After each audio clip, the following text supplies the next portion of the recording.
Assalamualaikum teman-teman. Hari ini kita akan belajar tentang perkembangan keberagaman pada orang dewasa.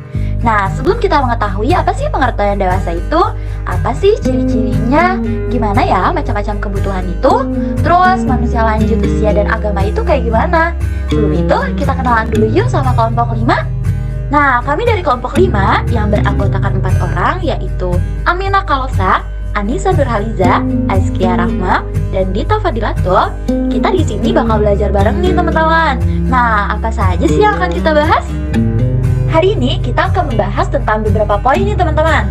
Yang pertama ada pengertian dewasa, kedua ada ciri-ciri masa dewasa, ketiga ada macam-macam kebutuhan, yang selanjutnya ada sikap keberagaman pada orang dewasa, dan terakhir ada tentang manusia lanjut usia dan agama. Mari kita belajar bersama-sama ya teman-teman. Let's check it out. Nah, apa sih dewasa itu? Mari kita cari tahu. Pengertian dewasa. Secara etimologi, istilah dewasa atau adult berasal dari bahasa Latin. Bentuk kata lampau partisiple dari kata kerja adultus yang berarti telah tumbuh menjadi kekuatan dan ukuran yang sempurna, atau grown to full size and strength, atau telah menjadi dewasa. Istilah dewasa adalah berarti organisme yang telah matang, tetapi lazimnya merujuk pada manusia. Dewasa ialah orang yang bukan lagi anak-anak dan telah menjadi pria atau wanita seutuhnya. Nah, untuk selanjutnya, apa aja ya ciri-ciri masa dewasa itu? Ciri-ciri masa dewasa. Masa dewasa adalah masa awal seseorang dalam menyesuaikan diri terhadap pola-pola kehidupan baru dan harapan-harapan sosial baru. Pada masa ini, seseorang dituntut untuk memulai kehidupannya dalam memerankan peran ganda, seperti peran sebagai suami atau istri dan peran dalam dunia kerja atau berkarir. Masa dewasa juga dikatakan sebagai masa sulit bagi seseorang individu, karena pada masa ini seseorang dituntut untuk melepaskan ketergantungannya terhadap orang tua dan berusaha untuk dapat mandiri. Nah, ciri-ciri masa dewasa dini yaitu yang pertama adalah masa pengaturan atau settle down. Pada masa ini, seseorang akan mencoba-coba sebelum ia menentukan mana yang sesuai, cocok, dan memberi kepuasan permanen. Ketika ia sudah menemukan pola hidup yang diyakininya dapat memenuhi kebutuhan hidupnya, maka ia akan mengembangkan pola-pola, perilaku, sikap, dan nilai-nilai yang cenderung akan menjadi kekhasannya selama sisa hidupnya. Yang kedua adalah masa usia produktif. Dinamakan sebagai masa produktif karena pada rentang usia ini merupakan masa-masa yang cocok dalam menentukan pasangan hidup, menikah, dan bereproduksi atau menghasilkan anak. Pada masa ini, organ reproduksi sangat produktif. Yang ketiga adalah masa dewasa dikatakan sebagai masa yang sulit dan bermasalah. Hal ini dikarenakan seseorang harus mengadakan penyesuaian dengan peran barunya, yaitu perkawinan versus pekerjaan. Jika ia tidak dapat mengatasinya, maka ia akan menemukan masalah. Ada 3 faktor yang membuat masa ini begitu rumit, yaitu yang pertama, individu ini kurang siap dalam menghadapi babak baru bagi dirinya dan tidak dapat menyesuaikan dengan babak atau peran baru ini. Yang kedua adalah karena kurang persiapan, maka ia kaget dengan 2 peran atau lebih yang harus diembannya secara serempak.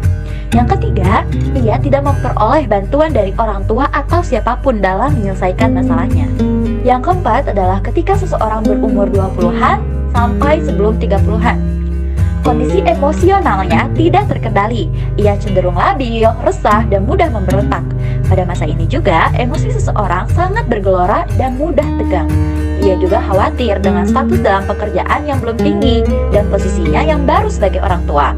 Namun, ketika ia telah berumur 30-an, maka seseorang akan cenderung stabil dan tenang dalam emosi. Yang kelima adalah masa keterasingan sosial. Masa dewasa dini adalah masa di mana seseorang mengalami krisis isolasi. Ia terisolasi atau terasingkan dari kelompok sosial. Kegiatan sosial dibatasi karena berbagai tekanan pekerjaan dan keluarga, hubungan dengan teman-teman sebaya juga menjadi renggang. Keterasingan diintensifkan dengan adanya semangat bersaing dan hasrat untuk maju dalam berkarir. Yang keenam adalah masa komitmen. Pada masa ini juga, setiap individu mulai sadar akan pentingnya sebuah komitmen. Ia mulai membentuk pola hidup, tanggung jawab, dan komitmen baru. Yang ketujuh adalah masa ketergantungan. Pada awal masa dewasa dini sampai akhir usia 20-an, seseorang masih punya ketergantungan pada orang tua atau organisasi atau instansi yang mengikatnya. 8. Masa perubahan nilai. Nilai yang dimiliki seseorang ketika ia berada dalam masa dewasa dini berubah karena pengalaman dan hubungan sosialnya semakin meluas. Nilai sudah mulai dipandang dengan kacamata orang dewasa. Nilai-nilai yang berubah ini dapat meningkatkan kesadaran positif. Alasan kenapa seseorang berubah nilai-nilai karena agar dapat diterima oleh kelompoknya, yaitu dengan cara mengikuti aturan-aturan yang telah disepakati. Pada masa ini, seseorang akan lebih menerima atau berpedoman pada nilai-nilai konvensional dalam hal keyakinan. Egosentrisme akan berubah menjadi sosial ketika ia sudah menikah. Yang ke-9, masa penyesuaian diri dengan hidup baru. Ketika seseorang telah mencapai masa dewasa, berarti ia harus lebih bertanggung jawab karena pada masa ini ia sudah mempunyai peran ganda, yaitu peran sebagai orang tua dan pekerja. Yang terakhir ada masa kreatif. Dinamakan sebagai masa kreatif karena pada masa ini seseorang bebas dalam berbuat apa yang diinginkan. Namun, kreativitas tergantung pada minat, potensi, dan kesempatan. Menurut Dr. Harold Sayrok dari Amerika Serikat, ada 5 faktor yang dapat menunjukkan kedewasaan. Yang pertama, ciri fisik. Yang kedua, kemampuan mental. Lalu ada pertumbuhan sosial. Yang keempat, ada emosi. Dan yang terakhir, pertumbuhan spiritual dan moral. Nah, macam-macam kebutuhannya apa aja ya? Kebutuhan adalah salah satu aspek psikologis yang menggerakkan makhluk hidup dalam aktivitas-aktivitasnya dan menjadi dasar alasan bagi setiap individu untuk berusaha. Pada dasarnya, manusia bekerja mempunyai tujuan tertentu, yaitu dalam rangka memenuhi kebutuhan. Kebutuhan tidak terlepas dari kehidupan sehari-hari. Tentunya, selama hidup manusia membutuhkan bermacam-macam bentuk kebutuhan yang mesti dipenuhi. Dalam bukunya, Pengantar Psikologi Kriminal, Dr. Randes Gerson W. Bawengan SH mengemukakan pembagian kebutuhan manusia berdasarkan pembagian yang dikemukakan oleh J.P. Guilford sebagai berikut. Kebutuhan terbagi menjadi 3. Ada kebutuhan individual, sosial, lalu ada agama. Kebutuhan individual terdiri dari 5 komponen. Yang pertama itu homeostatis, yaitu kebutuhan yang dituntut tubuh dalam proses penyesuaian diri dan lingkungan. Dengan adanya pertimbangan ini, maka tubuh akan tetap berada dalam keadaan mantap, stabil, dan harmonis. Kebutuhan ini meliputi kebutuhan tubuh akan zat, protein, air, garam, mineral, vitamin, oksigen, dan lainnya. Yang kedua ada regulasi temperatur, adalah penyesuaian tubuh dalam usaha mengatasi kebutuhan akan perubahan temperatur badan. Pusat pengaturannya berada di bagian otak yang disebut hipotalamus. Yang ketiga adalah tidur.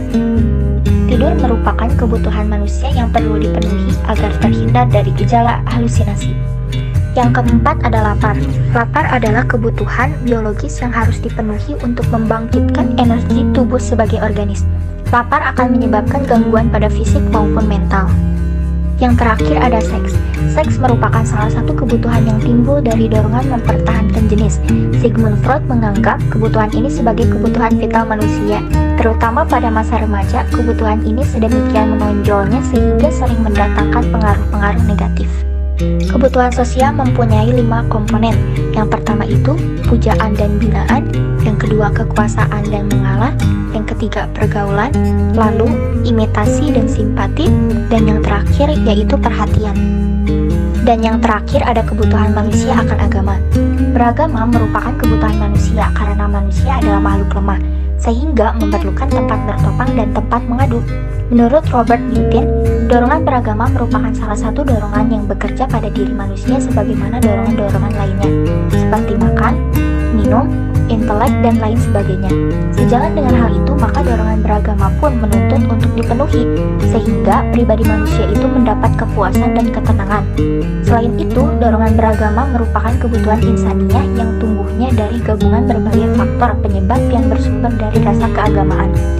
Dalam ajaran Islam bahwa adanya kebutuhan terhadap agama disebabkan manusia sebagai makhluk Tuhan dibekali dengan berbagai potensi atau fitrah yang dibawa sejak lahir. Salah satu fitrah itu adalah kecenderungan terhadap agama. Baik, yang selanjutnya, bagaimana sih sikap keberagaman pada orang dewasa? Sikap keberagaman pada orang dewasa. Masa dewasa merupakan kelanjutan dari masa remaja, dan pada periode ini biasanya manusia sudah mapan secara psikologis. Elizabeth menjelaskan, saat telah menginjak usia dewasa, terlihat ada kematangan pada jiwa mereka. Saya hidup dan saya tahu untuk apa. Kalimat ini menggambarkan bahwa di usia dewasa, orang sudah memiliki tanggung jawab serta sudah menyadari makna hidup. Dengan kata lain, orang dewasa menilai yang dipilihnya berusaha untuk mempertahankan nilai-nilai tersebut. Elizabeth B. Harlock membagi masa dewasa menjadi 3 bagian, yaitu yang pertama, ada masa dewasa awal. Masa dewasa awal adalah masa pencarian kemantapan dan masa reproduktif. Kisaran umurnya antara 21 tahun sampai 40 tahun. Yang kedua, ada masa dewasa madya.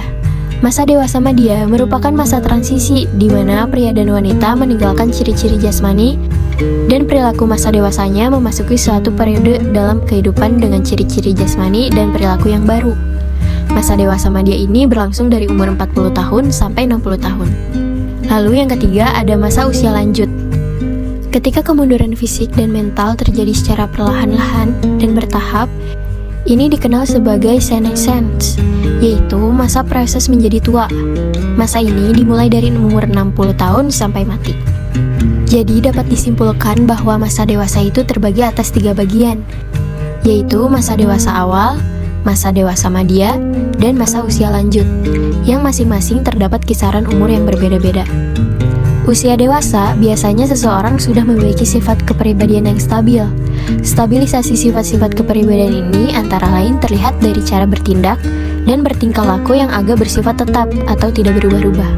Yang selanjutnya, apa sih yang dimaksud manusia usia lanjut dan agama? Manusia usia lanjut usia dan agama.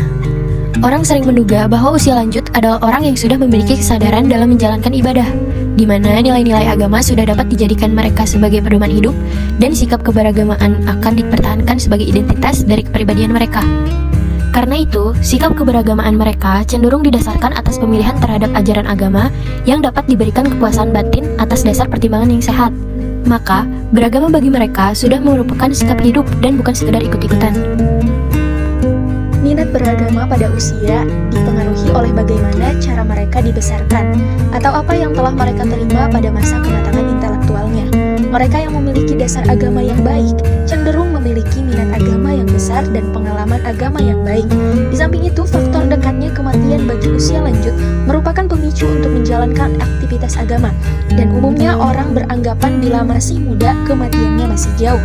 Kondisi ini membuat mereka lebih tertarik untuk mempelajari ajaran agama sebagai bekal menghadapi kematian. Kemudian, penurunan gairah seksual ada hubungannya dengan sikap manusia lanjut dalam beragama.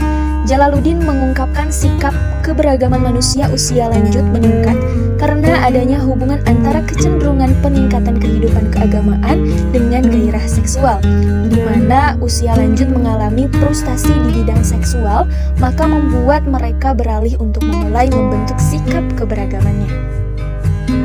Ciri-ciri keberagaman pada manusia usia lanjut. Yang pertama, kehidupan keagamaan pada usia lanjut sudah mencapai tingkat kemantapan atau kematangan beragama. Yang kedua, meningkatnya kecenderungan untuk menerima pendapat keagamaan. Yang ketiga, mulai muncul pergaulan terhadap realitas tentang kehidupan akhirat secara lebih bersungguh-sungguh. Yang keempat, sikap keberagaman cenderung mengarah kepada kebutuhan saling cinta antara sesama manusia serta sifat-sifat luhur. Yang kelima, timbul rasa takut kepada kematian yang meningkat sejalan dengan pertambahan usia lanjut. Yang keenam, perasaan takut kematian yang berdampak pada peningkatan pembentukan sikap keagamaan dan kepercayaan terhadap kehidupan abadi atau akhirat. Nelson Mandela Said, selalu tampak tidak mungkin hingga selesai dikerjakan. Terima kasih.